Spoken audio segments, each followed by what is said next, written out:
சொல்லாத நிஜங்கள் உலகில் இருக்கலாம், தீர்வில்லாத நிஜங்கள் இல்லவே இல்லை. நிஜம் வெளியே வரும் நிஜங்கள். வணக்கம். நம்ம சுத்தி நடக்கிற நிஜங்களை தினம் தினம் நம் கண்முன் கொண்டு வர இந்த நிஜங்கள் நிகழ்ச்சிக்கு உங்கள் அனைவரும் அன்போடு வரவேற்கிறேன். ஆனால் இன்னைக்கு நம்ம உலகத்தில் என்னதான் முன்னேற்றம் பற்றி பேசினாலும் ஒரு பெண் எப்படி வாழணும், தன் வாழ்க்கையில் எப்படி இருக்கணும்னு இன்னைக்கு ஒரு ஆண் தான் முடிவு பண்ணுறான். ரொம்ப வேடிக்கையாக இருக்குல்ல? இன்னைக்கு இந்த நிஜங்கள் நிகழ்ச்சியில் அப்படி ஒரு பெண் சந்திக்க போகிறோம். பார்ப்போம் அவங்க என்ன சொல்கிறாங்க.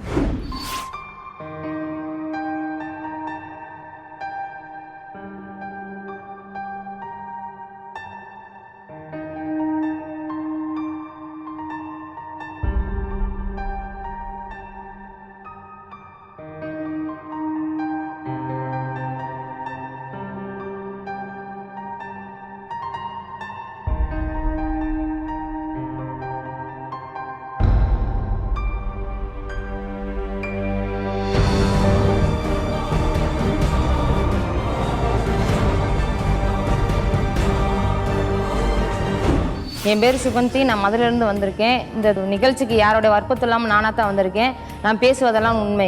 வாங்க சுகந்தி. சுகந்தி, மதுரையிலேருந்து வந்திருக்கீங்க. ஆமாம் மேடம். நீங்கள் மதுரையில் யார் கூட இருந்தீங்க? அப்பா அம்மா எப்படிப்பட்டவங்க? உங்களுடைய வாழ்க்கை எப்படி இருந்தது? உங்களுடைய இளமை காலம் எப்படி இருந்தது? அதெல்லாமே கொஞ்சம் சொல்ல முடியுமா? சொல்கிறேன் மேடம். நான் பிறந்து வளர்ந்தது கூட தேவாரம் பக்கத்தில் ஒரு சின்ன கிராமம் மேடம். நான் பிறந்து 8 மாதத்துலேயே அம்மா தவறிட்டாங்க. அம்மா இல்லை, அப்பா வேறு கல்யாணம் பண்ணிட்டாரு. அப்பாட்ட நான் போக முடியல. அப்போ எங்கள் அம்மாவோட அம்மா தான் எடுத்து என்னை வளர்த்தாங்க மேடம். நான் 8th வரைக்கும் படிச்சிருக்கேன் மேடம்.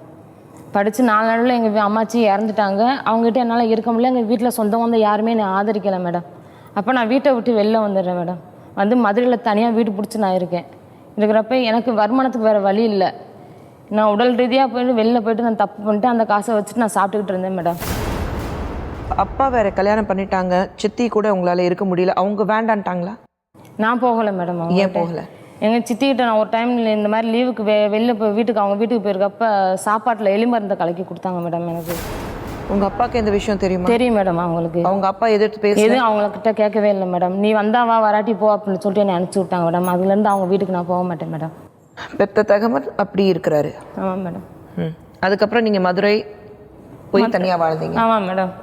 தனியாக வாழ்ந்துகிட்டு இருக்கப்ப சரவணன்னு சொல்லிட்டு ஒருத்தவங்க எனக்கு வீட்டில் வந்து ரவுடித்தனம் பண்ணிட்டு வீட்டில் வந்து நாங்கள் கொஞ்சம் பணங்காசு வச்சுருக்கேன்னு சொல்லிட்டு என் வீட்டுக்கு வந்து போடுறாங்க மேடம். முந்தி பணம் எல்லாம் எடுத்துகிட்டு போயிட்டாரா? எடுத்துகிட்டு போயிட்டாங்க மேடம். ஆனால் நீங்கள் பாலியல் தொழில் செய்யும்போது ரொம்ப கஷ்டப்பட்டீங்க, தனியாக இருந்தீங்க. அதனால தான் அந்த மாதிரி ஒரு சூழ்நிலை உங்களுக்கு இக்கட்டான சூழ்நிலை உங்களை தரப்பட்டது. அதனால தான் நான் போனேன் மேடம். எனக்கு வேறு வழி தெரியாமல் இன்னொருத்தவங்க மூலியமாக தான் அந்த வேலைக்கு நான் வெளில போனேன் மேடம். உனக்கு போனால் 10 ரூபா காசு நல்லா சம்பாதிக்கலாம் செய்யலான்னு சொல்லிட்டு அவங்க மூலியமாக தான் நான் வெளில வேலைக்கு போனேன் மேடம். போய் ஏதோ என்னால் முடிஞ்ச அளவுக்கு நான் சம்பாரித்து வீட்டில் வச்சுருந்தேன். இவங்கன்றப்ப பக்கத்தில் அவங்களுக்குள்ள பழக்கங்களாம் யாரும் தெரியல. நான் தனியாக இருக்கிறத தெரிஞ்சுக்கிட்டு வீட்டுக்குள்ளே பூந்துட்டாங்க மேடம். வீட்டில் இருக்க வீட்டு ஜாமான்லாம் எடுத்துக்கிட்டு என்கிட்ட இருந்த பணம் நகையெல்லாம் பிடிங்கிட்டு போயிட்டாங்க மேடம். என் செல்ஃபோனையும் எடுத்துகிட்டு போயிட்டாங்க. அப்போ அவங்களுக்கு வந்து என் செல்ஃபோனுக்காக தான் நான் ஃபோன் பண்ணேன். நீங்கள் எடுத்துகிட்டு போகிறவங்க கூட நீங்கள் வச்சுக்கோங்க, என் ஃபோனை மட்டும் எனக்கு கொடுத்துருங்கன்னு சொல்லிட்டு நான் ஃபோன் பண்ணேன் மேடம். அவங்களுக்கு நான் இப்போதைக்கு வந்து ஃபோன் தர முடியாதுப்பா, நீ நாளைக்கு காலையில் ஃபோன் பண்ணு, நான் வந்து செல்லை கொடுக்குறேன் அப்படின்னு சொல்லிட்டாங்க மேடம். சரின்னு சொல்லிட்டு அதே மாதிரி மறுநாள் காலையில் போயிட்டு நான் அவங்களுக்கு ஃபோன் பண்ணேன். நீ இந்த மாதிரி பெரியாரில் வந்துட்டு நீ வாங்கிக்கப்பா அப்படின்னு சொல்கிறாங்க. நான் வாங்குறதுக்கு செல்லை வாங்குறதுக்கு நான் போயிட்டேன் மேடம். அப்போ நீ வந்து பைக்கில் இருப்பா, நான் உன்னை வந்து வீட்டில் இறக்கி விடுறேன் அப்படின்றாங்க. இல்லைன்னா உங்க கூட நான் பைக்கிலலாம் வர மாட்டேன், நான் தனியாகவே போய்க்கிறேன்றப்ப திரும்ப வற்புறுத்தி என்னை வந்து அவங்க பைக்கில் கூப்பிட்டு வராங்க மேடம். கூப்பிட்டு வந்து வீட்டு பக்கத்தில் இறக்கி விட்டாங்க. நான் இறங்கி வீட்டுக்கு போயிட்டேன். அப்போ நம்ம இங்கே இருந்தால் எதனா தேவையெல்லாம் பிரச்சனைகள் வரும்னு சொல்லிட்டு நான் ஒரு கொஞ்ச நாள் நான் வெளில போகலான்னு சொல்லிட்டு நான் போகிறேன். என்கிட்ட திரும்ப ஃபோன்லேயே கான்டாக்ட் பண்ணுறாங்க மேடம். அவங்க நீ எங்கேப்பா இருக்க, எங்கே இருக்க, வா அப்படின்னு சொல்லிட்டு என்கிட்ட ஃபோனில் பேசுகிறப்ப. பட் அது வரைக்கும் உங்களுக்கு சரவணனுக்கு எந்த ஒரு தொடர்பு கிடையாது? இல்லை மேடம், அதெல்லாம் டச்சே இல்லை. நீங்கள் ஊர் விட்டு வெளியூர் போனீங்க சின்ன இடைவேளைக்கு. அப்போ உங்களை ஃபோன் பண்ணி என்கிட்ட ஃபோன் பண்ணி பேசுகிறாங்க. என் நம்பர் எடுத்துகிட்டு என்கிட்ட ஃபோன் பண்ணி பேசுகிறாங்க. இந்த மாதிரி நீ எங்கேப்பா இருக்க, என்னப்பா அப்படின்னு சொல்லிட்டு பேசுகிறப்ப நான் இந்த மாதிரி ஊரில் இருக்கேன்னு சொல்லிட்டு பேசிகிட்டு இருக்கப்போ எங்கள் 2 பேத்துக்குள்ளே கொஞ்சம் பழக்கங்களாகி நீ வாப்பா அவனை வச்சு நான் பார்த்துக்கிறேன் அப்படின்னு சொல்லிட்டு அவங்க சரவணன் சொல்கிறாங்க. சரின்னு சொல்லிட்டு நம்மளுக்கும் யாருமே இல்லையே அப்படின்னு சொல்லி வாழ்வோன்னு சொல்லிட்டு அவங்கக்கிட்ட நான் வரேன் மேடம். பட் சரவணன் வீட்டில் அவர் ரவுடி இருந்தாலும் சரவணன் வீட்டில் யாருமே இல்லை.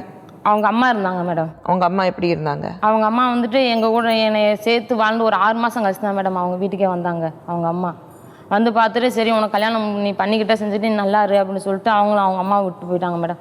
நாளும் நல்லா தான் நாங்கள் 2 பேரும் நல்லா வாழ்ந்துட்டோம். அவங்க ரவுடியாக இருந்தாலுமே என்னை நல்லா வச்சு பார்த்துக்கிட்டாங்க. எந்த பிரச்சனையும் இல்லாத நான் நல்லா வாழ்ந்துட்டு இருந்தேன். இடையில அவங்களுக்குள்ள பழைய மோட்டிவ் என்னன்னு தெரியல மேடம். 11 பேர் வந்து வீட்டுக்குள்ளே வந்து என் கண்ணுக்கு எதிரே கொண்டாங்க மேடம். அவங்க அம்மாவும் இருக்காங்க, நானும் இருக்கேன் மேடம். இருக்கிறப்ப அவங்கள வீட்டில் கொண்டுட்டாங்க மேடம். என்னையே பிடிச்சிக்கிட்டாங்க மேடம். என்னால் ஒன்றும் செய்ய முடியல. நான் கத்துன பக்கத்தில் யாருமே வரல மேடம். ஸோ இந்த 2 ரவுடி கும்பலுக்கு இடையில இருக்கிறது ஒரு பிரச்சனை இல்லை? எங்கள் வீட்டுக்கார கொண்டுட்டாங்க.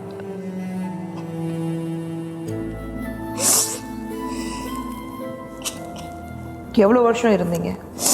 3 வருஷம் இருந்தேன் மேடம் அவங்க கூட. 3 வருஷம் அவர் கூட இருந்தீங்க, சந்தோஷமா இருந்தீங்க? நல்லா வாழ்ந்தேன் மேடம். அந்த 3 வருஷத்துல நீங்க எந்த மாதிரி ஒரு தொழிலுக்கு போகல மேடம். வீட்டில் தான் இருந்தீங்க? ஆமாம் மேடம். ஒரு மனைவி போல வீட்டில் இருந்தீங்க? ஆமாம் மேடம். நல்லா வாழ்ந்துட்டு இருந்தேன் மேடம். எங்கேயும் நீ வெளியிலேயே விடலை மேடம். நல்லா வச்சு பார்த்துக்கிட்டாங்க. மற்றவங்க தன் கூட வாழ்கிற ஒரு பெண் பற்றி தவறாக பேசிக்கிறாங்க உலகத்தில், அக்கம் பக்கத்தில் இருக்கிறவங்கள நீங்கள் கண்டிப்பாக பேசியிருப்பாங்க. அதை பற்றி என்றைக்குமே உங்ககிட்ட பேசினது கிடையாது? அந்த மாதிரிலாம் என்கிட்ட பேசணும் இல்லை மேடம். நல்லா வச்சு பார்த்துக்கிட்டாங்க மேடம். கல்யாணம் பண்ணால் கூட அப்படி பார்க்க மாட்டாங்க. எனக்கு தெரிஞ்சு என்னை வச்சு நல்லா பார்த்துக்கிட்டாங்க மேடம். சரவணன் இந்த மாதிரி கொலை செய்யப்பட்டார், அதுக்கு போலீஸ் கம்ப்ளைண்ட் போலீஸ்லேருந்து ஏதாவது ஒரு? போலீஸ் கம்ப்ளைண்ட் பண்ணேன் மேடம். அதை வந்துட்டு போலீஸ் கம்ப்ளைண்ட் பண்ணாலும் அவங்க மறுநாளும் அவங்க கொலை பண்ணவங்க போகிறோம் அவங்களா சரண்டர் ஆகிட்டாங்க. அவங்க யாருன்னே எனக்கு தெரியாது மேடம். அந்த கேஸை பற்றி இன்ன வரைக்கும் என்னன்னு வீட்டுக்கு எதுவுமே கேட்டும் வரல, ஒன்றும் செய்யலை மேடம். அந்த கேஸ் அப்படியே இருக்குது, ஒன்றும் செய்யலாத. நீங்களே போய் விசாரிக்கல? நாங்கள் செல்லூர் ஸ்டேஷனில் போயிட்டு நாங்கள் கேட்டப்போ வந்துட்டு அவங்க திரும்ப வந்து வக்கீல் மூலிமா வந்துட்டு அவங்க வீட்டுக்கு வந்து கொலை மிரட்டல் விட்டாங்க மேடம். நீ போய் இந்த கேஸை எடுத்து பார்த்தா உடனே கொண்டுருவோம் அப்படின்னு சொல்லிட்டு மறுபடியும் உங்ககிட்ட வந்து எங்கள் வீட்டில் வக்கீல் மூலிமா வந்து கொலை மிரட்டல். இதுக்காக நீங்கள் எந்த ஒரு போலீஸ் ஸ்டேஷனுக்கு போய் எஃப்ஐஆர் கொடுக்கல, கம்ப்ளைண்ட் ஃபைல் பண்ணல? இல்லை மேடம். ஏன்? கொலை பண்ணப்போ போய் கம்ப்ளைண்ட் பண்ணதான் மேடம். அதுக்கப்புறம் நாங்கள் போய் எதுவும் கேட்கல. ரிஸ்க். பட் 2வது முறை நீங்கள் வந்து இந்த கம்ப்ளைண்ட் பண்ணியிருக்கீங்க, அதுக்காக மறுபடியும் உங்களை மிரட்டி இருக்காங்க வீட்டில். அதுக்கப்புறம் நாங்கள் போகல மேடம். எங்கள் அத்தை வேணான்னு சொல்லிட்டாங்க. சரணோட அம்மா வந்துட்டு நீங்கள் போய் சொல்ல வேணாம் அப்படின்ட்டாங்க மேடம். பயந்துக்கிட்டு தான் சொல்ல வேணாம் அப்படின்ட்டாங்க மேடம். உங்கள் அத்தை இன்னும் இருக்கிறாங்களா? இருக்காங்க மேடம். அவங்க கான்டாக்டில் இருக்கிறீங்களா? இருக்கேன் மேடம். எப்படி சொல்கிறது நான் தெரியல. ரொம்ப ஏன்னா கஷ்டப்பட்டு வளர்ந்தீங்க. அப்பாவே வந்து நீ வரணும்னா வா, இல்லைன்னா போ. சித்தி சப்போர்ட் இல்லை, கூட பிறந்தவங்க யாருமே இல்லை. இல்லை மேடம். தப்பாக நினைக்கலன்னா எந்த வயசில் இந்த பாலியல் தொழிலுக்கு போனீங்க? 19 வயசுல மேடம். 19 வயசில் தனியாக இருக்கும்போது? ஆமாம் மேடம். வேறு வழி தெரியல உங்களுக்கு? ஆமாம் மேடம். தள்ளப்பட்டீங்க, இந்த மாதிரி ஒரு தொழிலுக்கு நீங்கள் தள்ளப்பட்டீங்க? ஆமாம் மேடம். இப்போ எங்கள் வீட்டுக்கார் இறந்ததுக்கு அப்புறமா நாங்கள் ஊருக்கு, அவங்க பிறந்த ஊருக்கே ஆண்டி வெட்டியை கூட்டு போயிட்டாங்க மேடம். எங்கள் அத்தை அவங்க கூட கூட்டு போயிட்டாங்க என்ன. நான் அங்கே இருக்கிறப்ப எங்கள் அத்தையோட தங்கச்சி பையன் மேடம், அவங்க டிரைவராக இருக்காங்க. இப்போ நம்மளும் தனியாக வாழ முடியாது அப்படின்னு சொல்லிட்டு அவங்களுக்கு எனக்கும் பழக்கமாயிடுச்சு மேடம். நான் கல்யாணம் பண்ணி நான் வாழ்ந்துக்கிறேன் அப்படின்னு சொல்கிறப்ப உங்கள் 2 பேர்த்தையும் சேர்ந்து நான் வாழ விட மாட்டேன், நீ எனக்கு தான் சம்பாரிச்சு கொடுக்கணும், திரும்பவும் நீ பாலியலுக்கு போயிட்டு வந்துட்டு எனக்கு காசு சம்பாரிச்சு கொடுக்கணும் அப்படின்னு சொல்கிறாங்க மேடம் அவங்க. சரவணனோட அண்ணன்? ஆமாம் மேடம். இல்லை, பட் நீங்கள் மதுரையிலேருந்து நீங்கள் ஊருக்கு போனீங்க? ஆமாம் மேடம். ஊருக்கு போய் சரவணனோட அண்ணனை சந்திச்சிங்க? ஆமாம் மேடம். அவங்க கூட அதுக்கு முன்னாடி பழக்கம் கிடையாது உங்களுக்கு? இல்லை மேடம். ஊருக்கு போனதுக்கு அப்புறம் தான் அவங்கள சந்திச்சு? ஆமாம் மேடம். சுகந்தி, ஆனால் நீங்கள் சொன்னீங்க நீங்கள் சரவணனை சந்திக்கும் போது ஃபோன் வாங்கிட்டு திரும்பி வரும்போது வரப்பூர்த்தி பைக்கில் உட்கார வச்சுட்டு உங்களை வீட்டில் ட்ராப் பண்ணாங்க. அப்போ தான் உங்களுடைய காதல் ஆரம்பிச்சது? அப்போ இல்லை மேடம். அதுக்கப்புறமா நாளடைவில் ஒரு 6 மாதத்துக்கு அப்புறமா தான் மேடம். டெய்லி என்கிட்ட ஃபோனில் பேசுவாங்க. எங்கேப்பா இருக்க, என்ன செய்கிற அப்படின்னு சொல்லிட்டு என்கிட்ட பேசுவாங்க. நானும் ஃபோனில் பேசுவேன். உனக்கு யாரும் இல்லைல்லப்பா, நானே கல்யாணம் பண்ணிக்கிறேன் அப்படின்னு சொல்லிட்டு 6 மாதத்துக்கு அப்புறமா தான் என்னை கூப்பிட்டு வந்து கல்யாணம் பண்ணாங்க மேடம். நீங்கள் அப்படி சரவணன் உங்களை ப்ரப்போஸ் பண்ணும்போது உங்கள் மனநிலை எப்படி இருந்தது? எனக்கு யாருமே இல்லையே அப்படின்றப்ப அவங்க பேசுகிறப்ப எனக்கு கொஞ்சம் மன ஆறுதலாக தான் மேடம் இருந்துச்சு. அவங்க ஃபோனில் பேசுகிறப்ப சரவணன் பேசும்போது ஆறுதலாக இருந்தது? மன ஆறுதலாக தான் மேடம் இருந்துச்சு. அதுக்கப்புறம் அவங்க பேசுகிறப்ப நம்ம நல்லா வச்சு பார்த்துக்குருவாங்க அப்படின்னு சொல்லிட்டு நானும் சரின்னு சொல்லிட்டு கல்யாணம் பண்ணிக்கிட்டேன் மேடம். இந்த 6 மாதத்தில் சரவணன் என்னைக்காவது உங்ககிட்ட நீ இந்த மாதிரி தொழிலுக்கு போக வேண்டான்னு சொல்லியிருக்கிறாரா? சொல்லியிருக்காங்க மேடம். நான் இந்த மாதிரி தொழில் பார்க்குறேன்னு சொல்லிட்டு அவங்களுக்கு தெரியுமா என்னன்னு தெரியல. ஆனால் இதை பற்றி என்கிட்ட எழுத்து எதுவுமே பேசலை. அவங்ககிட்ட போனதுக்கப்புறமா நீ வீட்டை விட்டு வெளியே எங்கேயும் விடலை, நல்லா வச்சு பார்த்துக்கிட்டாங்க. அதுக்கப்புறம் நான் எங்கேயும் வெளியில் போகலை. சரவணன் இறந்ததுக்கப்புறம் உங்கள் அத்தை கூட நீங்கள் ஆண்டிப்பட்டிக்கு போனீங்க? ஆமாம் மேடம். அங்கே தான் முதல் முறையாக சரவணனோட அண்ணன், ஆமாம் மேடம். அவங்கள சந்திச்சிங்க. ஆமாம் மேடம். முதல்ல அவங்கள பார்க்கும்போது நல்லபடியாக உங்ககிட்ட பழகினாரா? ஃபஸ்ட்டு ஆரம்பத்தில் நல்லா தான் மேடம் பேசி பழகிட்டு இருந்தாங்க. என் தம்பியை கொண்டவங்க நான் கொலை பண்ணணும், அதுக்கு எனக்கு பணம் வேணும் அப்படின்றப்ப நீ போய் எனக்கு போய் வெளியில் வேலைக்கு போயிட்டு வந்துட்டு எனக்கு பணம் கொடு, பாலியலுக்கு போயிட்டு வந்துட்டு எனக்கு பணம் கொடு. என் தம்பி எங்கள் சொந்தங்கள்லேருந்து நானும் சரின்னு சொல்லிட்டு அப்படி இருந்து கொஞ்ச நாள் சம்பாதிச்சு கொடுத்தேன் மேடம். அவங்களுக்கு திரும்ப எனக்கு ரொம்ப டார்ச்சர் கொடுக்க ஆரம்பிச்சிட்டாங்க. எனக்கு பணம்னு சொல்லிட்டு என்னால் முடியலை, எங்கேயும் வேலைக்கு போக முடியல, பணம் அவங்களுக்கு கொடுக்கவும் முடியலை. நீங்கள் ஆம்பளையாக இருக்கீங்க, நீங்கள் போய் சம்பாரிச்சு 10 ரூபா நீங்கள் வைக்க வேண்டியதானே, ஏன் என்கிட்ட கேட்குறீங்க அப்படின்னு சொல்லிட்டு அவங்ககிட்ட கேட்டேன். உடனே நான் எங்கே போனாலும் வாழ விட மாட்டேன், எனக்கு பணம் சம்பாரிச்சு கொடுத்துட்டே என் கூடயே தான் இருக்கணும் அப்படின்றாங்க மேடம். நீங்கள் சரவணன் வீட்டுக்கு போய் சரவணனோட அண்ணன் உங்களை மறுபடியும் பாலியல் தொழிலுக்கு போய் நீ சம்பாதிச்சு எனக்கு கொடுக்கணும்னு சொன்னார், நீங்கள் போனீங்க. ஆமாம் மேடம். உங்கள் அத்தைக்கு தெரியுமா? அவங்களுக்கு தெரியும் மேடம். இது ஒன்றும் சொல்லலை? அவங்க ஒன்றும் சொல்லலை மேடம். ஏன்? அவங்க பணம் கொடுக்குறாங்களேன்னு சொல்லிட்டு அவங்க இதை பற்றி எதுவுமே கேட்டுக்கல மேடம். சரவணன் அண்ணனுக்கு ஏற்கனவே கல்யாணம் ஆயிருக்கா? ஆமாம் மேடம், கல்யாணம் ஆயிருக்கு. பசங்க இருக்காங்க? இருக்காங்க மேடம். அவங்க மனைவி ஒன்றும் சொல்லலை? அவங்கெல்லாம் அவங்ககிட்ட நான் பேசிக்க மாட்டேன் மேடம். நீங்கள் அவங்ககிட்ட பேச மாட்டீங்களா, இல்லை அவங்க உங்ககிட்ட பேசுறது இல்லையா? நான் பேசிக்க மாட்டேன். அவங்க தனியாக இருக்காங்க, நாங்கள் தனியாக. அவங்க தனியாக இருந்தாங்க? ஆமாம் மேடம். அப்படி தனியாக இருந்தும் கூட்டு குடும்பம் கிடையாது? இல்லை மேடம். தனியாக இருந்தும் சிவகுமார் இங்கே வந்து உங்களை தொந்தரவு கொடுத்து எனக்கு தொலை பண்ணிட்டு இருந்தாரு? ஆமாம் மேடம். அப்போ நீங்கள் அப்படி நான் தொழிலுக்கு போய் சம்பாதிச்சு தர மாட்டேன் சொன்னதுக்கப்புறம் என்னாச்சு? சம்பாதிச்சு தர மாட்டேன், நீ யார் கூட சேர்ந்து வாழ்ந்தாலும் நான் உன்னை வாழ விட மாட்டேன், இப்போ உன்னை எங்கேயுமே நிம்மதியாக வாழ விட மாட்டேன், செய்ய மாட்டேன்னு சொல்லிட்டு வீட்டில் போட்டு அடிக்கிறாங்க மேடம். நீ தொழிலுக்கு போ, அப்படி இல்லாட்டா எனக்கு காசு கொடு அப்படின்னு சொல்லி வீட்டில் வந்து ரொம்ப டார்ச்சர் கொடுக்குறாங்க எனக்கு. வீட்டில் கம்பை வச்சு அடிக்கிறாங்க, சூடு வைக்கிறாங்க, எல்லா வேலையும் பார்க்குறாங்க மேடம். இதெல்லாம் நம்ம பார்த்துட்டு உங்கள் அத்தை வேடிக்கை பார்த்துட்டு அவங்களும் பேசாம தான் மேடம் இருக்காங்க.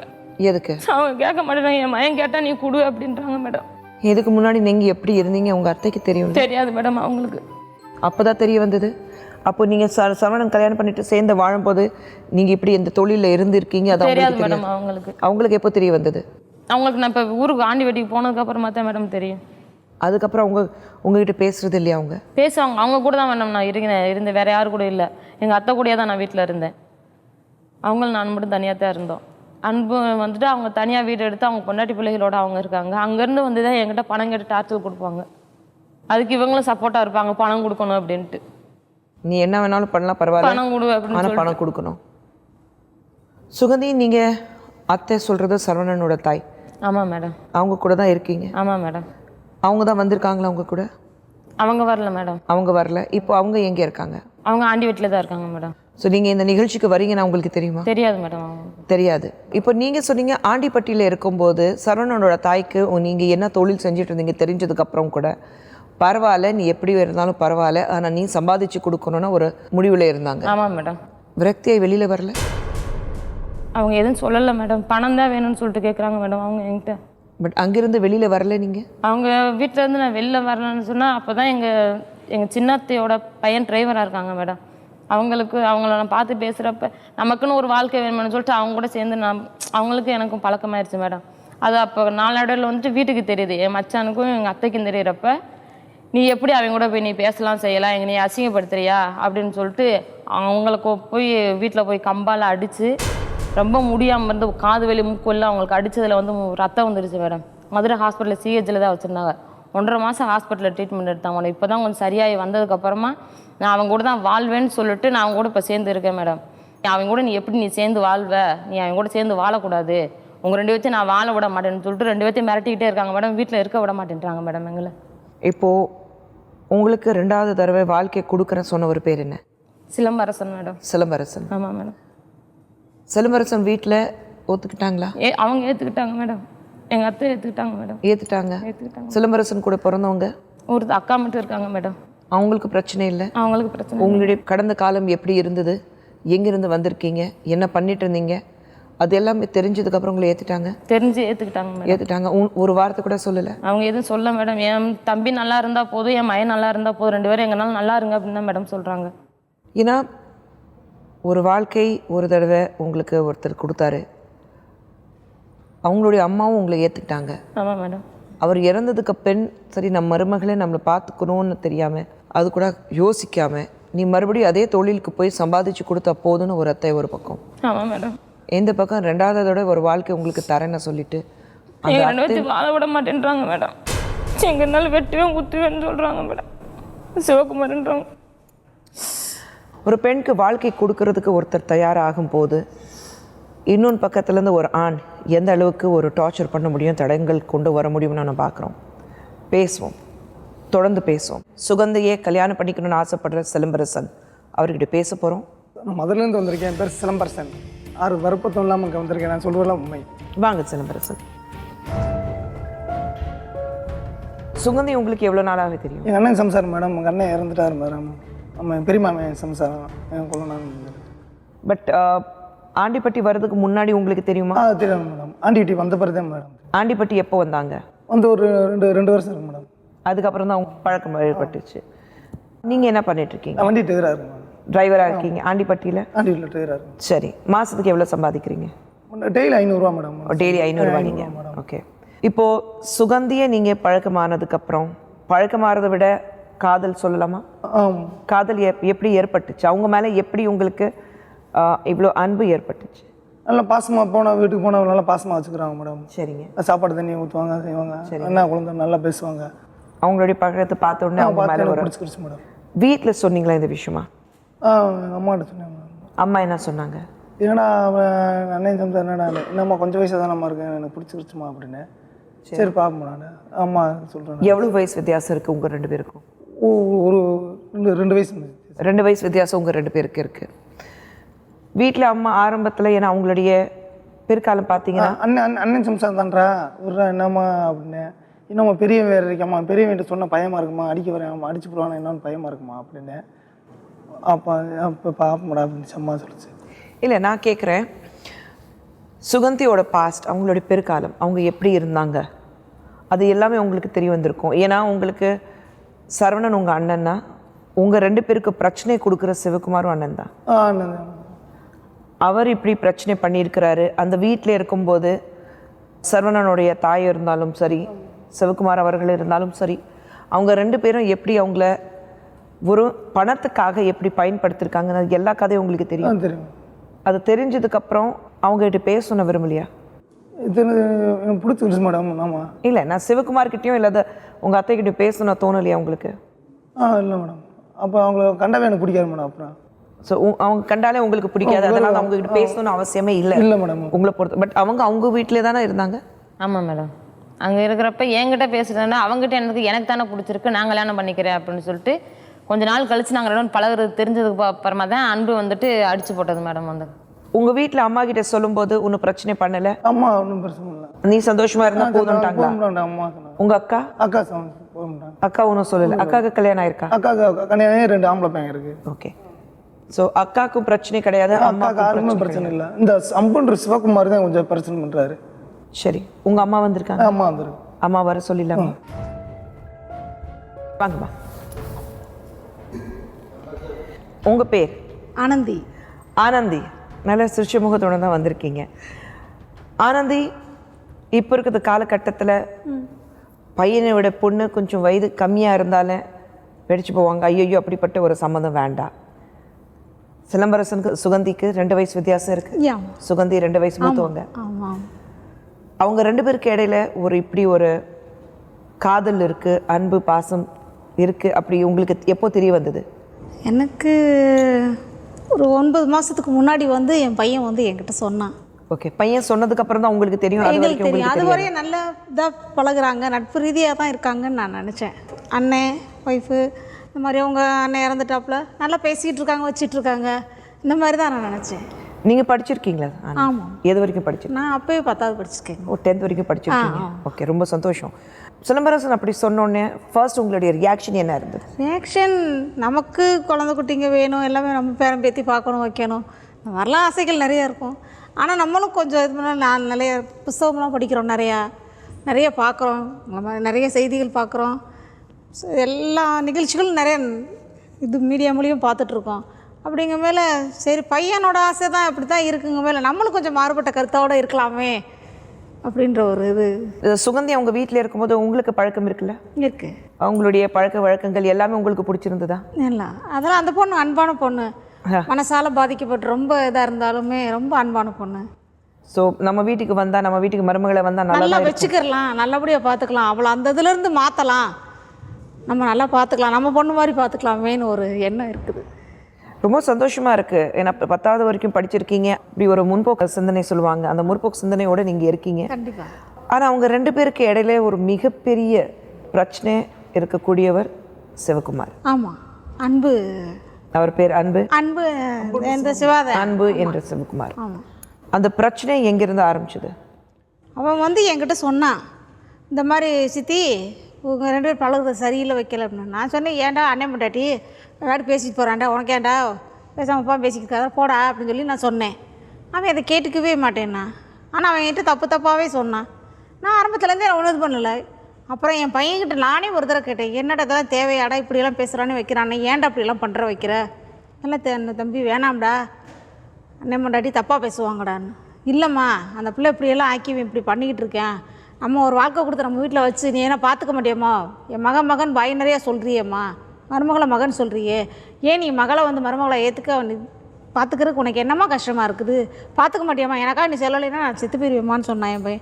என்னோடய பையனோட வாழ்க்கை தான் எனக்கு முக்கியமாக தெரிஞ்சு சொல்லியே, மற்றவங்கள பற்றி இதில் நான் எதுவாக இருந்தாலும் பார்த்துக்குவேன். உங்கள் வீட்டுக்காரர் இருக்கிறாரு? வீட்டுக்காரர் இருந்தார், அவர் எங்கேயும் போயிட்டாரு. ஆனால் என் பையன் நல்லா பார்த்துக்கிறான். அன்பு உங்கள் பையன் போய் அடிச்சிருக்கான்? ஆமாம். அது எப்போ நடந்தது? 2 மாதத்துக்கு முன்னாடி. 2-3 மாதத்துக்கு முன்னாடி நீங்கள் சொல்கிறீங்க. சிலம்பரசன் 2 மாதத்துக்கு முன்னாடி, ஆனால் அதுக்கு முன்னாடி இருக்கிறது 7 மாதம். அம்மாவுக்கு உங்களை பற்றி தெரிய வந்தது, நீங்களே போய் சொல்லிட்டீங்க. அந்த 7 மாதத்தில் அன்பு எங்கேயாவது உங்களுக்கு பிரச்சனைகள் பண்ணியிருக்கிறாங்களா? உங்ககிட்ட நேரடியாக வந்து பேசினாரா? பேசுனேன். என்ன சொன்னார்? ஏன்னா சரி தப்புறா கொஞ்சம் ஓவராக போடுறேன், நம்மளை அடிச்சு கைகளில் ஒடிச்சு போடுவானாரு. என்னண்ணே மதனே கொஞ்சம் வயசாக இருக்குண்ணே, பிடிச்சிருக்கேனே, அவனை சரி எனக்கு பிடிக்கலண்ணே, வேணாம்ண்ணே அப்படின்னே. இல்லையே கொஞ்சம் அம்மா பார்த்து இருந்துக்கடா, உன்னை எப்படி செஞ்சு இப்படி செஞ்சிருந்தாரு. போனேன், இது தெரிஞ்சதை பார்த்துக்கினேன் போனேன் அப்படின்ட்டு நான் அம்மாட்ட சொல்லிட்டேன், இது தெரிஞ்சதை பார்த்துக்கினேன் போனேன்ட்டேன். சரவணோட அம்மா வந்து பேசினாங்களா உங்ககிட்ட? பேசுனாங்க. என்ன சொன்னாங்க? எப்படி அண்ணன் சம்சாரத்துக்கு எப்படி அதை துருவம் பண்ணலாம் என்னடா அப்படின்னாங்க. அம்மா அதுக்கு அவனுக்கு சம்மந்தம் இல்லை, தேவையெல்லாம் பேசாத, எனக்கு பிடிச்சிருச்சு அம்மா அப்படின்னு நான் சொன்னேன். அவங்களுடைய பிற்காலத்தை பற்றி உங்களுக்கு எந்த பிரச்சனையும் இல்லை? எனக்கு எந்த பிரச்சனையும் கிடையாது, அவங்க நல்லா இருந்தாலே போதும். உலகத்தில் இருக்கிறவங்க 10 விதமாக பேசுவாங்க, 10 பேர் 10 விதமாக பேசுவாங்க. அதை பற்றி எனக்கு அவ்வளோ இல்லை, குழந்தைங்க நல்லா இருந்தால் போதும். 2 பேரும் நல்லா 2 பேர் நல்லா இருந்து ஒரு நல்ல அவங்க இவங்களுக்கெல்லாம் முன்னாடி ஒரு நல்ல முன்னோடியாக இருக்கணுன்றது தான் என்னோட ஆசை. ஆனந்தி பார்க்கும்போது அவங்கக்கிட்ட பேசும்போது ரொம்ப பாசிட்டிவ் ஃபீல் இருக்குது. ஒரு பக்கம் ஒரு அத்தை பார்த்தீங்கன்னா தன் மருமகளை பாலியல் தொழிலுக்கு நீ போய் சம்பாதிச்சு எனக்கு கொடுத்தா போதும்னு சொல்கிற ஒரு அத்தை. இந்த பக்கம் குழந்தைங்க நல்லா இருந்தால் போதும், உலகத்தில் யார் எப்படி வேணாலும் பேசிட்டு போட்டோம், அவங்க சந்தோஷம்தான் எனக்கு முக்கியம் சொல்கிற ஒரு அத்தை. 2 டிஃப்ரெண்ட் கைண்ட்ஸ் ஆஃப் பீப்புள். இந்த பக்கம் பார்த்தீங்கன்னா சுகந்தி நல்லபடியாக வாழணும்னு ஆசைப்பட்றாங்க, ஆனால் வாழக்கூடாதுன்னு சில பேர் நினைக்கிறாங்க. கஷ்டப்படும் போது ஒருத்தர் அவங்களுக்கு சப்போர்ட் கொடுக்குறாங்க. அந்த சப்போர்ட் கொடுத்தவங்க தான் பாரதி கண்ணம்மா. வணக்கம். நீங்கள் பாரதி கண்ணம்மா அறக்கட்டளை ஒரு NGO நடத்துகிறீங்க. ஆமாம். உங்களை பற்றி சொல்லுங்கம்மா. I'm BA economics, MA sociology, diploma in computer engineering. நிறையவே இருக்க புரியாது எனக்கு. டிகிரி முடிச்சுட்டு நானும் சிறு வயதிலேயே திருநங்கையாக உணரப்பட்டவள் தான். என்னோடய குடும்ப சூழ்நிலையினால் வெளியே வர முடியாத ஒரு கஷ்டத்தில் இருந்தேன். என்னோட அம்மா இறந்ததுக்கப்புறம் what I feel accordingly I will coming out. அதிலேருந்து நிறைய சமூகத்தில் எங்களை ஏற்றுக்கொள்ளப்படவில்லை இன்ன வரைக்குமே. சில பேர் சொல்கிறாங்க நிறைய வந்துட்டீங்க, நிறைய வசதிகள். It's not a true. Really 30% acceptance தான். I need 100% acceptance. அப்போ எங்களை நீங்கள் வெறுத்தாலும் சமூகத்தை நாங்கள் ஆதரிக்கிறோம், நாங்கள் அவங்கள நேசிக்கிறோம், அப்பாவது எங்களை ஏற்றுக்கோங்கன்னு சொல்கிறதுக்காக தான் இந்த களத்தை எடுத்திருக்கேன். அப்போது எனக்கு Suganthi case somebody told me. அவங்க நேராக என்கிட்ட வந்தாங்க. இது வரைக்கும் 25 காதல் திருமணங்கள் நடத்தி வச்சுருக்கேன். ஓகே. அது எல்லாமே ஆனால் எல்லாரையும் பெற்றோர்களை அவமதித்து இருக்கல, அவங்க புரிய வச்சு சேர்த்து வச்சதுனால இவங்க இது கொஞ்சம் பெக்குலர் கேஸ்னால. அது மட்டும் இல்லை, மேக் லோக் அதாலத் மெம்பராக இருக்கேன் இந்தியாவிலேயே. அதனால இந்த கேஸ் என்கிட்ட வரும்போது free legal eight clinic also I am having. சரி. அப்போ எங்கள் வக்கீல்களை கூப்பிட்டு நான் இதை பற்றி டிஸ்கஸ் பண்ணேன். இதனால ஒன்றும் இல்லைம்மா, it is a home harassment as well as அவன் ஃபேமிலியிலே மூத்த அண்ணன் இது பண்ணுறாரு, அவருக்கு இமீடியட்டாக நம்ம கொலை முயற்சி கூட அது கேஸ் ஃபைல் பண்ணிட்டோம். ஸோ இருந்தாலும் கண்டினியூஸ் டார்ச்சர் இஸ் கோயிங் ஆனாலும் போன தடவை கூட வண்டியிலேருந்து தள்ளி விட்டு அப்படியே ஓடி ரத்த காயத்தோடு வந்தாங்க. அப்படியே யார் தள்ளி விட்டாங்க? அவன் தான். அந்த யார் தள்ளி விட்டாங்க? அந்த காயத்தை காமிக்கல. எப்போ? இப்போ ஒரு 10 நாளைக்கு முன்னாடி மேடம். ஆண்டிப்பட்டியில் ஆண்டிப்பட்டியில் தான் மேடம். 2 வீலரில் போயிட்டு இருந்தீங்க? ஆமாம் மேடம். 2 வீலரில் அவங்க அத்தைக்கு உடம்பு முடியாது. உடம்பு முடியல சொல்லி ஹாஸ்பிட்டலில் வச்சுருந்தாங்க. அவள் ஹாஸ்பிட்டலில் பார்க்குறதுக்கு போகிறப்ப இடையில பார்த்துட்டு வண்டியிலேருந்து தள்ளி விட்டாங்க மேடம் 2 பேரும். காட்டுங்க, கை காட்டுங்க. அவனுக்கும் அடிபட்டிருக்கு. அவனுக்கு எங்கே ஃபுல்லாக உங்களுக்கு கால் ஃபுல்லாக அடிபட்டிருக்கு. தள்ளி விட்டு கொலை முயற்சி தான். அதுக்கப்புறமா தான் வந்து தேனியில் வந்துட்டு இடம் சொன்னாங்க, இந்த மாதிரி ஒரு அறக்கட்டில் இருக்குது, மதுரைக்கு நீ போப்பா, அவங்க உனக்கு உதவி பண்ணுவாங்க அப்படின்னு சொல்லி தேனியில் சொன்னாங்க மேடம். அதுக்கப்புறமா தான் அவங்க பாரதி கண்ணம்மாவை தேடி நான் வந்தேன். அவங்கள ஏற்கனவே நான் டிவியில் பார்த்துருக்கேன், பேப்பர்ல எல்லாம் பார்த்துருக்கேன். எனக்கு தெரியாதவங்களை நான் பார்த்ததில்ல. அவங்க சொன்னதுக்கப்புறம் அவங்க மொபைல் நம்பர் கொடுத்து நீ போய் அவங்கள கான்டாக்ட் பண்ணிப்போ, உனக்கு நல்லது செய்வாங்க அப்படின்னு சொன்ன ஒட்டியும் நேற்று அவங்க வீட்டுக்கு வந்தேன், அம்மா வீட்டுக்கு வந்தேன் மேடம். அதுக்கப்புறமா தான் இங்கே என்னை கூப்பிட்டு வந்தாங்க. இப்போ உங்கள் கிராமத்தில் இவ்வளோ பிரச்சனைகள் இருக்கும்போது கிராமத்தில் சேர்ந்தவங்க அக்கம் பக்கத்தில் இருக்கிறவங்க யாருமே உதவிக்கு வரல? இல்லை மேடம், அங்கெல்லாம் யாரும் பயப்படுவாங்க மேடம், யாரும் வரமாட்டாங்க. இவன் ஏற்கனவே ரவுடி பையனாக இருக்கேன், நம்ம போய் உதவி பண்ண நமக்கு நம்மளே எதுனா செஞ்சுருவாங்கன்னு சொல்லிட்டு யாரும் வரமாட்டாங்க மேடம். வருத்தமாக இருக்கா உங்களுக்கு சிலம்பரசன்? இப்படி யாருமே உதவிக்கு வரல? அந்த கிராமத்தில் இருக்கிறவங்க சின்ன வயசுலேருந்து அவங்களை எல்லாரும் பார்த்துருப்பீங்க. அப்போ கொஞ்சம் வருத்தமாக தான் இருக்கு. அவன் வரலாம் வர மாட்டாங்க, பயந்துக்கு அவனுக்கு பயந்துக்கு வர மாட்டாங்க மேடம். மறுமையே வருத்தம் இருக்கு, ஆனால் அவங்க மேலே கோபம் கிடையாது. ஒரு பக்கம் கோபமாக இருக்கு, என்ன எப்படி இருக்கு கோபமாக இருக்கு. ஒரு பக்கம் சரி அவனை இப்படி செஞ்சிருவானேட்டு அவனுக்கு பயந்துக்கு வர மாட்டாங்க அப்படின்னு ஒரு பக்கமாக இருக்கு. நீங்கள் ஃபர்ஸ்ட் அவங்களோட கதை கேட்கும்போது உங்களுக்கு எப்படி இருந்தது? ரியலி நான் நினைக்கிறேன் அவள் வெளிப்படையாக ஒத்துக்கிட்டாங்க. இப்படி ஒத்துக்க முடியாதவங்க நிறைய பேர் திரைமறைவில் இருக்காங்க. அதே சமயம் இன்னொரு பக்கம் பார்த்தீங்கன்னா எந்த மேல் வந்து சுத்தமான ராமன் சொல்லுங்க. எவ்ரிபடி சார் தான் அதை வந்து வெளிப்படையாக சொல்கிறத நான் உண்மையிலேயே அவளை அப்ரிசியேட் பண்ணேன். பரவாயில்ல, கடந்த காலங்கள் எப்படி வேணாலும் இருக்கட்டும், நிகழ்காலத்தை நான் இப்படி தான் போராடணும்னு சக மனுஷியாக வாழணுங்கிறத நான் அப்ரிசியேட் பண்ணேன். அதுக்காக குரல் கொடுக்க வந்து அந்த பையனையும் ரொம்ப அப்ரிசியேட் பண்ணேன். நீ ரொம்ப இது கான்ஃபிடென்ட்டாக இருப்பியா, நாளை பின்ன இப்போ கொஞ்ச நாளைக்கு நல்லா உறவாக இருக்கும், அப்புறம் திரும்ப அந்த நினைவுகளெல்லாம் கூப்பிட்டு அவளை துன்பத்தை அது ரொம்ப கான்ஃபிடென்ட்டாக இருந்தால் then after I will discuss with my lawyers எல்லாமே நிச்சயமாக பண்ணலாமா, அதில் ஒன்றும் தப்பு கிடையாது. அதோட கண்ணுக்கு முன்னாடியே ஒரு கொலையை நேரில் பார்த்ததப்ப என்னாலே ஜீர்ணிக்க முடியல. அதையெல்லாம் தாண்டி அந்த பொண்ணு வாழ்ந்துக்கிட்டு இருக்கான்னா she wants to do something for the society. அப்போ ஒரு திருநங்கை நினச்சா ஆணுக்கான வீரமும் பெண்ணுக்கான ஈரமும் எங்களுக்கு இருக்குது, எது வந்தாலும் பார்ப்போம் அப்படின்னு சார். என்கிட்ட கூட என் ஃப்ரெண்டெல்லாம் சொன்னாங்க, இது தேவையில்லாத வேலையை நீ இழுத்து போடுற, நம்ம திருநங்கைகளுக்கு பண்ணான ஒரு பொண்ணு, அதுவும் ரவுடி பேக்ரவுண்டு, அவன் பக்கா ரோக்கு, நாளை பின்ன உனக்கு ஏதாவதுன்னு இந்த மாதிரி சவால்கள் இருந்தால் தான் நம்ம ஜெயிக்க முடியும். அதுக்கு வீட்டுக்குள்ளேயே வந்துட்டா அப்புறம் எதுக்கு பாதிக்க நம்ம ட்ரஸ்ட், நம்ம ஒரு மூலையில் இருக்கலாம். அதனால நிச்சயமாக இதை ஒரு சேலஞ்சாக தான் எடுத்த மேடம். அதனால தான் இட்ஸ் ரைட் பிளாட்ஃபார்ம் உங்கள் முன்னாடி வர்றதுன்னு ஒன்று சொன்னேன். கண்டிப்பாக. பட் சிலம்பரசன் சுகந்தி 2 பேரும் சேர்ந்து வாழ்ந்தா நாளைக்கும் பிரச்சனை வர்றதுக்கு வாய்ப்பு இருக்குது. அந்த பயம் எங்கேயாவது இருக்கா? இன்னும் எங்களுக்கு பயம் இல்லை மேடம், தைரியமாக வாழணும்னு சொல்லி நம்பிக்கை இருக்குது மேடம். எங்களுக்கு தைரியமாக வாழ்ந்துருவேன், உலகத்தில் யார் வந்தாலும் எதிர்த்து வாழ்ந்துருவேன், அந்த தைரியம் இருக்குது மேடம். அந்த தைரியம் உங்களுக்கு யார் கொடுத்தது? எனக்கு பாரதி கண்ணம்மா அறக்கட்டளை மூலியமாக தான் மேடம் எனக்கு அந்த தைரியமே வந்துச்சு. அவங்ககிட்ட போய் கொஞ்சம் அட்வைஸ் பண்ண போய் தான் அவங்க மூலியமாக நம்மளாலேயும் வாழ முடியும், உன்னாலேயும் வாழ முடியும், ஏன் நீ இப்படி நினைக்கிற, ஒரு பொம்மனாலும் வாழ முடியாது, எதுவுமே கிடையாது அப்படின்னு சொல்லிட்டு அவங்க சொன்ன அட்வைஸ் தான் மேடம் எனக்கு இப்போ மைண்டில் இருக்குது. சிலம்பரசன், உங்களுக்கு நடுவில் எங்கேயாவது உங்கள் மேலே இந்த மாதிரி தாக்குதல் நடந்திருக்கு, உயிருக்கு போராடி இருக்கீங்க, எல்லாமே நடக்கும்போது வேண்டாம் விட்டுடலாமே, நம்ம உயிர் காப்பாற்றிடலாமே, நம்ம உயிரோடு இருந்தால் போதும் அப்படி எனக்காவது இதெல்லாம் வேண்டாம் அந்த நினைப்பு எனக்கு இன்னையும் மேடம் வாழ்ந்து அவங்க கூட தான் வாழ்வேன் தெளிவாக இருக்கு? ஆமாம், ஆஸ்பத்திரியில் அந்த நினைப்பாக தான் வந்து மேடம் ஹாஸ்பிட்டலில் இருக்கும்போது அப்படி தான் புண்ணாருன்னு அப்படின்னு நினைக்கவே இல்லை. பார்த்து பேசணும் தான் மேடம் இருந்தேன். சந்தோஷமாக இருக்குது இந்த மாதிரி ஒரு காதல் பார்க்கும்போது. ஏன்னா இப்போ இருக்கிற காலகட்டத்தில் கொஞ்சம் எதிர்ப்பு வந்தோடனே சரி போயிடலாம், வேண்டாம் எதுக்கு. ஆனால் இவ்வளோ எதிர்ப்பு இருந்தாலும் ரொம்ப லக்கியாக இருக்கீங்க, அதிர்ஷ்டசாலி. உங்கள் வீட்டில் உங்கள் அம்மா அக்கா 2 பேர் வேறு ஏற்றுட்டாங்க, அவ்வளோ சந்தோஷமாக இருக்காங்க உங்கள் அம்மா வேறு. முகம் பார்த்தோன்னே ஒரு பாசிட்டிவ் ஃபீல் வருது. இப்போது என்ன உங்களுடைய லட்சியம் என்ன இருக்குது? 4 வருது நல்லா வாழ்ந்து காட்டணும், நல்லா பொழிச்சு அவன் முன்னாடி காட்டணும் அப்படின்னு. முறைப்படி கல்யாணம் பண்ணணும், நல்லபடியாக வாழணும், அப்படி தான் இருக்கீங்களா? ஏன் இன்னும் கல்யாண தேதி ஃபிக்ஸ் பண்ணாமல் இருக்கீங்க? எங்களுக்கு யாரும் எங்களுக்கு சப்போர்ட் பண்ணுறதுக்கு யாருமே இல்லை மேடம். அதனால உங்கள் அத்தை இருக்காங்க, உங்கள் அக்கா இருக்காங்க, பிரச்சனைகளுக்கு அப்புறமா தேவை மேடம் நாங்களே இந்த இதுக்கு முயற்சி எடுத்தோம், சரி நம்ம இனிமேல் நம்ம வாழலாம் அப்படின்னு சொல்லிட்டு. நீங்களாம் இருக்கிறப்ப எங்களுக்கு என்ன மேடம் பயம்? அதான் நாங்கள் இருக்கோம், உங்கள் அத்தை இருக்காங்க, உங்கள் நாத்தனார் இருக்காங்க, இந்த நிகழ்ச்சி பார்த்துக்கிற கோடிக்கணக்கான மக்கள் இருக்கிறாங்க, உலகம் பூரா இந்த நிகழ்ச்சி பார்த்துட்டு இருக்காங்க. அதுக்கு தான் மேடம் இங்கே கொண்டு வந்தேன். ஆங்கிலத்தில் ஒரு பழமொழி உண்டு, winner never do different thing, they do usual thing as differently. அது குஷ்பு மேடம்னால முடியும், இந்த நிகழ்ச்சினால முடியும். இந்த உலகத்துக்கு ஒரு மிகப்பெரிய எழுச்சியை காட்டணும். என்ன பெரியார் சொன்னார் ஒரு தடவை திருச்சியில் மாநாடு நடக்கும்போது, என் கூட்டத்திற்கு விதவைகளும் அந்த தாலி வாராவெட்டிகளையும் இவங்களும் முன்னே வரணும்னு சொன்னாராம். அப்போ அந்த சிந்தனை பெரியாருக்கு அப்போவே வந்துருச்சு. 50 வருடங்கள் 60 வருடத்துக்கு முன்னாடி. ஏன் நம்ம இந்த சிந்தனையை நம்ம கொண்டு வரக்கூடாது? இல்லை, அதுதான் ரொம்ப சந்தோஷமாக இருக்கும். உங்கள் 2 பேரும் அவ்வளோ தைரியமாக இருந்துட்டு என்ன நடந்தாலும் சேர்ந்து வாழணும்னு ஒரு தைரியம் உங்களுக்கு இருக்குது பாருங்கள். ஆனால் லீகல் அட்வைஸ் நிறையா தேவைப்படும் உங்களுக்கு. பாரதிக்கிழமை ஏற்கனவே ஒரு லீகல் எக்ஸ்பர்டீஸ் நீங்கள் எடுத்திருக்கீங்க. பாசிட்டிவ் மைண்ட் ரொம்ப முக்கியமானது, வாழ்க்கை நல்லா இருக்கணுங்கிறதுக்காக. அந்த மாதிரி தான் இன்றைக்கி இந்த நிகழ்ச்சி. சுகந்தி ஏதோ ஒரு சூழ்நிலையில் ஒரு பாலியல் தொழிலில் தள்ளப்பட்டது. அதுக்கப்புறம் ஒரு வாழ்க்கை வந்தது. அந்த வாழ்க்கை பறி கொடுத்துட்டு ரொம்ப கஷ்டப்பட்டு இன்றைக்கி மீண்டும் சிலம்பரசன் அவர்கள் ஒரு வாழ்க்கை கொடுக்கணும்னு ஆசைப்படுறாங்க. எங்கிருந்து தடைகள் இல்லை. வீட்டில் சிலம்பரசனோட தாய் தயாராக இருக்கிறாங்க, அக்கா ஓகே சொல்லிட்டாங்க. ஆனால் 3வது மனுஷன் இங்கிருந்து வந்து அவங்க 2 பேரும் சந்தோஷமாக இருக்கக்கூடாது, ஒரு தடை நீடிட்டே இருக்குது.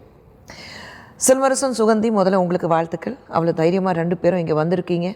அண்ட் சிலம்பரசன், நீங்கள் உங்களை மாதிரி ஆண்களுக்கு தைரியம் இருக்கணும். உலகத்தில் எது நடந்தாலும் கூடவே இருப்பேன், விட்டு போக மாட்டேன்னா. ஏற்கனவே சொன்ன மாதிரி ஸ்ரீதேவி அவர்கள், நீங்கள் ஒரு லீகல் அட்வைசராக இருக்கீங்க, லாயராக இருக்கீங்க. இந்த நிகழ்ச்சி நீங்கள் ஆரம்பத்துலேருந்து பார்த்தீங்க. அவங்க 2 பேருக்கும் உங்களுடைய legal advice first and foremost முதல்ல இதுதான் செய்யணும். ஏன்னா உயிருக்கு ஆபத்து இருக்குது. பெண்கள் இந்த நாட்டினோட கண்கள்.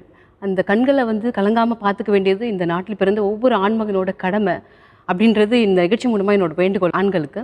சிலம்பரசன் அவர்களை நான் ரொம்ப பாராட்டுறேன். இப்படி ஒரு பாதிக்கப்பட்ட பெண்ணை அவர் கல்யாணம் பண்ணிக்கணும்னு நினைக்கிறது இது ரொம்ப வரவேற்கத்தக்க ஒரு விஷயம். சுகந்தி அவங்களுக்கு ஏற்பட்டிருக்கிற பிரச்சனைகள் எல்லாம் பார்த்துட்டு இருந்தேன் நான். அவங்க யாருக்கும் பயப்பட வேண்டிய அவசியம் இல்லை. அவங்க 2 பேரும் திருமணம் செஞ்சுக்கணும்னு விருப்பப்படும் போது திருமணம் செய்துக்கலாம். சட்டப்படி முதல் கணவர் இறந்துட்டதுனால சட்டப்படி எந்த பிரச்சனையும் வரப்போகிறதில்ல, கல்யாணம் பண்ணிக்கலாம். மற்றபடி இந்த அவங்களோட பிரதரின்லா, முதல் கணவரோட பிரதரின்லா பிரச்சனை பண்ணுறாருன்னா சட்டத்தை நாடலாம், காவல்துறைகளை கம்ப்ளைண்ட் கொடுக்கலாம். சட்டத்தினோட உதவி எப்பவுமே அவங்களுக்கு கிடைக்கிறதுக்கு உண்டு. காவல்துறைக்கு போனீங்க. காவல்துறைக்கு போய் முதல் தடவை அன்பு என்பவர் உங்களை தாக்குதல் செய்யும் போது நீங்கள் கம்ப்ளைண்ட் பண்ண மேடம். கம்ப்ளைண்ட் பண்ணி கேஸ் ஆகி உள்ளே போயிருந்தாங்க. அவங்க வீட்டில் அவங்க பெயிலில் எடுத்துட்டாங்க. எடுத்து வெளில வந்ததுக்கப்புறமா திரும்ப அந்த மிரட்டல் கொடுத்துட்டே இருக்காங்க எங்களுக்கு. நீங்கள் மறுபடியும் கம்ப்ளைண்ட் பண்ணணும் தோணுது? திரும்ப போகலாம் மேடம். நாங்கள் ஏன் உங்களை பைக்லேருந்து தள்ளிட்டாங்க, 2 பேர் அவ்வளோ அடிபட்டிருக்கு உங்களுக்கு, உங்கள் மேலே உயிர் ஆபத்து வர வரைக்கும் உங்களை அடிச்சிருக்காங்க. திரும்ப நாங்கள் போகல மேடம். அதுக்கு போன திரும்ப எதுனா பிரச்சனைகள் வந்துடுமே சொல்லிட்டு நாங்கள் போகல மேடம். ஆனால் தொடர்ந்து பிரச்சனைகள் வந்துட்டே இருக்கு. அதுக்கு காவல்துறைக்கு போயிட்டு மறுபடியும் கம்ப்ளைண்ட் கொடுத்துட்டு ஒரு கேஸ் மூவ் பண்ணிட்டு அவங்க பெயிலில் வெளியே வந்துடுவாங்க மேடம். அவங்க அம்மா எடுக்கிறதுக்கு அவங்க வீட்டுக்கார அம்மாவும் அவங்க அம்மாவும் எடுத்துடுறாங்க. உள்ளே போனால் மறுநாளே எடுத்துடுறாங்க. அவங்க எடுக்கிறப்ப அவங்களுக்கு பயமே கிடையாது, எங்களுக்கு தான் பயமாக இருக்குது. எங்கேயுமே எங்களால் நிம்மதியாக இருக்கவே முடியல. ஸ்ரீதேவி மேம், இந்த செக்ஷன் அடிப்படையில் அன்பு மேலே கேஸ் போடலாம்? முதல்ல இவங்க கம்ப்ளைண்ட் கொடுக்கணும். கொடுத்து அதில் எஃப்ஐஆர் ரெஜிஸ்டர் ஆயிருக்கிறான்றதை முதல்ல தெரிஞ்சுக்கணும் இவங்க. ஏன்னா இவங்க கம்ப்ளைண்ட் கொடுத்துருக்கேன்னு சொல்கிறாங்க, பெயிலில் வந்துடுறேன்னு சொல்கிறாங்க. அதுக்கு மேலே நடவடிக்கை எதுவுமே காவல்துறை எடுக்கலை அப்படின்னா அடுத்தது இவங்க கோர்ட்டையே நாடலாம். நீதிமன்றத்தில் போய் அவங்களுக்கு இந்த மாதிரி ஒரு பிரச்சனை வந்திருக்கு, காவல்துறையிலேருந்து எந்த நடவடிக்கை எடுக்கலை அப்படின்னு சொல்லி நீதிமன்றத்தில் அவங்க ஊர் பக்கத்தில் இருக்கிற நீதிமன்றத்தில் மேஜிஸ்ட்ரேட் கோர்ட்டில் போய் அவங்க சொன்னாங்கன்னா அங்கே நீதிமன்றம் கோர்ட்லேருந்தே ஆர்டர் கொடுப்பாங்க, காவல்துறைக்கு ஆர்டர் கொடுப்பாங்க. அவங்க அந்த அந்த சிவகுமார் அவர் பேர், அந்த அவர் மேலே போய் நடவடிக்கை எடுக்க சொல்லி கோர்ட்டில் ஆர்டர் கொடுப்பாங்க. இல்லை, ஏன்னா பொதுமக்கள் மனசில் ஒரு பயம் இருக்கும். கம்ப்ளைண்ட் கொடுத்த உடனே அடுத்த நாள் வெளியில் வந்ததுக்கப்புறம் கூட இவ்வளோ தொந்தரவு கொடுத்துட்ருக்கிறாரு, அடித்தார், மறுபடியும் பைக்லேருந்து தள்ளிட்டாங்க, மறுபடியும் கம்ப்ளைண்ட் கொடுத்தாக்க திரும்பி வெளியில் வந்து இன்னும் பிரச்சனைகள் பண்ணுவாங்களான்னு ஒரு பயம்.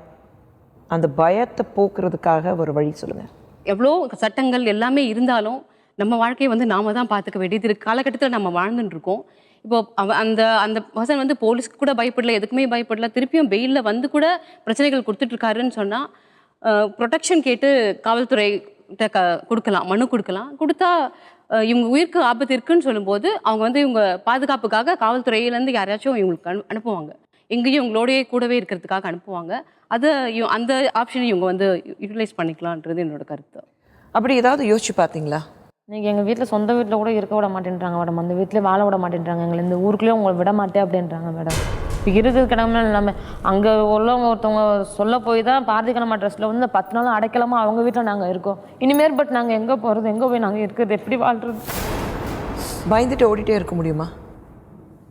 தைரியமாக அவங்ககிட்ட போய் நிற்க முடியல மேடம். உன்னை ரவுடியாக இருக்கிறதுனால பயமாக இருக்குது அவங்ககிட்ட போய் பேசுகிறதுக்கே. அவங்களே சொன்னாங்க, நீங்கள் நீதிமன்றத்துக்கு போகலாம், மேஜிஸ்ட்ரேட் கோர்ட், உங்கள் ஊரில் மேஜிஸ்ட்ரேட் கோர்ட் இருக்கும். முதல்ல போலீஸ் ஸ்டேஷனில் காவல்துறையில் அந்த எஃப்ஐஆர் ஃபைல் பண்ணியிருக்காங்களா இல்லையான்னு முதல்ல பார்க்கணும். ஒருவேளை காவல்துறையில் எந்த ஒரு நடவடிக்கை எடுக்கலைன்னா நீங்கள் கோர்ட்டுக்கு போகலாம். சரிங்க மேடம். அந்த தாட் நீங்கள் கொடுப்பீங்களா? கண்டிப்பாக மேடம். என்ன சொல்கிறீங்க சிலம்பரசன்? போலீஸ்காரங்களே அப்படி தான் சொல்கிறாங்க மேடம். அவனை எங்கன்னா பார்த்தாலும் தூக்கி உள்ளுக்கு வச்சிடலாம் மேடம் தான் மேடம் சொல்கிறாங்க. ஆனால் உள்ளே தூக்கி போடுறதில்ல. தூக்கி போடும் அவன் சிக்க மாட்டேன் மேடம், பேர் கிரிமினல் மேடம். போலீஸ்காரங்க ஏன் பிடிச்சிட்டு உள்ளே போடுறதில்ல? அவன் கண்ணுக்கு தட்டுப்பட மாட்டேன் மேடம். எங்கேயா போய் தலைவரவாக இருந்துக்கிறேன். காட்டுக்குள்ளே எப்படி இருந்துக்கிறேன் அவங்களுக்கு பெரிய கிரிமினல். எல்லாம் ஸ்டேட்டில் அவனுக்கு ஒரு கேஸ் இருக்கு மேடம். அதை பார்த்து கூட 1 வருஷம் 2 வருஷம் தான் பிடிச்சி கூட மிஸ் ஆக கூட போடலாம் மேடம். போலீஸ்காரங்க பார்த்தா போடலாம் மேடம். அத்தனை ஸ்டேட்டில் கேஸ் இருக்கு மேடம். இப்படி எதுவுமே நடவடிக்கை எடுக்கலை அப்படின்னா நீங்கள் வந்து உயர்நீதிமன்றத்தை அணுகலாம். இந்த ஆள் வந்து அவர் இவ்வளோ பெரிய குற்றவாளி, நிறைய குற்றங்கள் செய்திருக்காரு அப்படின்னு சொன்னால் அவர் வந்து போலீஸ் வெளியில விட மாட்டாங்க. குண்டாஸ் போட்டு 1 வருஷம் அதில் போட்டு உள்ளே வச்சிடுவாங்க. உள்ளே இருந்திருக்காரு. இல்லை மேடம், அப்படி போடுறது இல்லை. உள்ளே போகிறே மறுநாள் அவங்க வீட்டில் வந்து எடுத்துறது, பெயிலில் வெளில வந்துடுறாங்க. அப்படி குண்டாஸில் போட மாட்டேன்றாங்க. அப்போ நீங்கள் உயர்நீதிமன்றத்தில் மனு செஞ்சு டைரக்ஷன் கேட்கலாம். இந்த மாதிரி ஆதாரங்கள் வேணும். அவர் இந்த மாதிரி நிறைய குற்றங்கள் செய்திருக்காரு, நிறைய கேஸ் கம்ப்ளைண்ட்ஸ் வந்து அவர் மேலே நிறைய ஸ்டேஷன்ஸில் வந்து பதிவாயிருக்கு அப்படின்ற ஆதாரங்களோடு கொடுத்தீங்கன்னா கண்டிப்பாக நடவடிக்கை எடுப்பாங்க. பாரதி கண்ணம்மா, நீங்கள் என்ன நினைக்கிறீங்க? இன் ஃபியூச்சர் அவன் வந்து எந்த டிஸ்டர்பும் பண்ணக்கூடாது. அது மட்டும் இல்லை, முதல்ல ஒரு திருநங்கையெல்லாம் சேர்த்து இந்த கல்யாணத்தை பண்ணணும்னு முடிவு பண்ணியிருக்கான். முடிஞ்சால் அந்த சேலஞ்ச் அவன் எடுத்துகிட்டு எங்கிட்ட வரட்டும் அப்படிங்கிறத நாங்கள் நினச்சிட்ருக்கோம். இந்த முடிஞ்சதுக்கப்புறம் definitely I file a case, strong case against that Siva.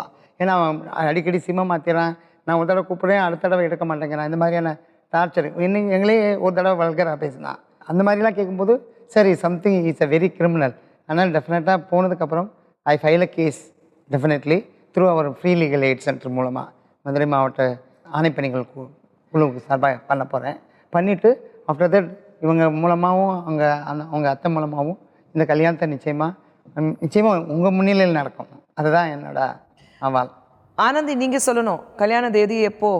என் பையன் இப்போ கூட்டு வந்தா கூட எனக்கு ரெடி தான். ஓகே இல்லை, எதையும் பார்ப்போம், சந்திப்போம். இந்த மாசத்துல இந்த தான தேதிக்குள்ள கல்யாணம் பண்ணி வச்சுட்டா பிரச்சனையே இல்லை. மருமகள் வீட்டுக்கு வரும்போது மருமகள் அந்த வீட்டுக்கு வந்துட்டா மகள் தானுங்க. ஆமாம், கண்டிப்பாா. அதுக்கு முன்னாடியே போடுறீங்களா சிலம்பரசன் கல்யாண பேச்சு சொன்ன உடனே? சுகந்தி, சந்தோஷமா? இந்த நிகழ்ச்சி மூலமா ஒரு நல்ல செய்தி உங்களுக்கு வந்திருக்கு. உங்க அத்தையை சொல்லிட்டாங்க, கல்யாணத்துக்கு கூப்பிடுங்களா? கூப்பிடுங்களா? உங்க முன்னில தான் மேடம் கல்யாணம் நடக்கும். கல்யாணம் பண்ணிக்கிறேன். உங்களை விட அவர் வைக்கப்படுறாரு. என்ன சிலம்பரசன், நீங்க ஏன் அவ்வளோ வைக்கப்படுறீங்க? என்னம்மா வெக்கமா இல்லை சந்தோஷம்? சந்தோஷம் தானே. சந்தோஷம் வெக்கம் கலந்து எல்லாமே சேர்ந்து வருது. சில நிகழ்ச்சியில் பார்த்தோம்னா பிரச்சனைகள் பற்றி மட்டும்தான் பேசிகிட்டு இருப்போம். ஆனால் அதுக்கான தீர்வுகள் என்ன இருக்குது அப்படி தெரியாமல் இருக்கும். ஆனால் நிஜங்கள் மூலமாக நாங்கள் சொல்கிற விஷயம் ஒன்று தான், எல்லா பிரச்சனைகளுக்கும் ஒரு தீர்வு இருக்குது. Every problem has a solution. அந்த சொல்யூஷன் என்ன, அதுதான் நம்ம தேடணும். பேசினா எல்லா விஷயங்கள் சால்வ் பண்ண முடியும். தேங்க்யூ ஸ்ரீதேவி. உங்கள் 2 பேருக்கும் நிறைய தைரியம் வந்திருக்கும். கண்டிப்பாக இந்த நிகழ்ச்சி மூலமாக ஒரு தீர்வுகளுக்கான களம் சொல்கிறோம். அது கண்டிப்பாக இன்றைக்கி சுகந்தி, சிலம்பரசன் இருவருக்கும் இன்றைக்கி ஒரு தீர்வு கிடச்சிருக்கு. ஒரு பிரச்சனைக்கு எப்போவுமே ஒரு சொல்யூஷன் இருக்கும். பேசணும், அதுக்கான ஆராய்ச்சி பண்ணணும். பேசாமல் இருந்தால் சொல்யூஷனே கிடைக்காது. இன்றைக்கி எப்படி இந்த காதல் ஜோடிக்கு ஒரு தீர்வு கிடச்சிருக்கு, அதே மாதிரி அடுத்த தடவை யாருக்கு என்ன தீர்வு கிடைக்குதுன்னு பார்க்க போகிறோம். Every story has to have a happy ending. இன்றைக்கி இந்த நிகழ்ச்சி இங்கே முடியுது. நாளை மீண்டும் சந்திப்போம். டில் தென் பை பாய். நிஜங்கள், இது தீர்வுகளுக்கான களம்.